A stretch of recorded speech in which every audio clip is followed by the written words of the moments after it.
Zee 24 तास, एक पाऊल पुढे। आणि कांद्याला जास्त भाव मिळावा यासाठी स्वाभिमानी शेतकरी संघटनेनं पुन्हा आंदोलनाचं हत्यार उपसलंय। संघटनेनं टेहरी गावाजवळ रास्ता रोको करून प्रश्न न सुटल्यास आंदोलन उग्र करण्याचा इशारा खासदार राजू शेट्टींनी दिलाय। आमचे प्रतिनिधी योगेश खरे यांनी खासदार राजू शेट्टींशी केलेली ही विशेष बातचीत। कांद्याला रास्त भाव मिळावा यासाठीचं आंदोलन पुन्हा एकदा नाशिक जिल्ह्यामध्ये सुरू झालेलं आहे। मुंबई आग्रा महामार्गावर हे आंदोलन सुरू आहे। राजू खासदार साहेब, तुम्ही या ठिकाणी हे आंदोलन करतायत, मात्र मोठ्या प्रमाणात दडपशाही या ठिकाणी सकाळपासून दिसून येते।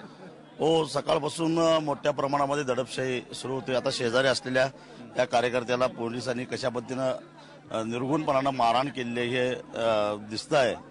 आणि केवळ या ठिकाणी लोकांनी, शेतकऱ्यांनी येऊ नये, त्यांच्या मनामध्ये भीती निर्माण व्हावी आणि त्यांनी आंदोलनापासून बाजूला राहावं म्हणून पोलिसांनी या दडपशाहीचा मार्ग अवलंबलेला आहे। मागच्या वेळेस जे आंदोलन केलं होतं त्यावेळेस मुख्यमंत्र्यांनी तुम्हाला आश्वासन दिलं होतं, मात्र या काळामध्ये काही आश्वासनांच्या काही चर्चा आपल्या झालेल्या आहेत। केंद्र सरकारनं कांदा निर्यात बंदी उठवून कांद्याची निर्यात शुल्क शून्य करून निर्यात सबसिडी देण्याच्या संदर्भात महाराष्ट्र सरकारचा प्रस्ताव पाठवायचं ठरलेलं होतं, पण हे फक्त प्रस्ताव कागदावर राहत आहेत, प्रत्यक्षामध्ये शेतकऱ्याच्या हातात काही पडत नाही। त्यामुळे आता प्रशासनाला कसल्याही प्रकारचं सहकार्य करायचं नाही आणि अचानक आंदोलन करायचं आणि ते वेगवेगळ्या पद्धतीचं असू शकतं, अशी आमची भूमिका आहे। एकूणच मागण्या मान्य न झाल्यास उग्र स्वरूपाचं आंदोलन हे नाशिक जिल्ह्यात केलं जाईल असा इशारा शेतकरी संघटनेनं दिलाय।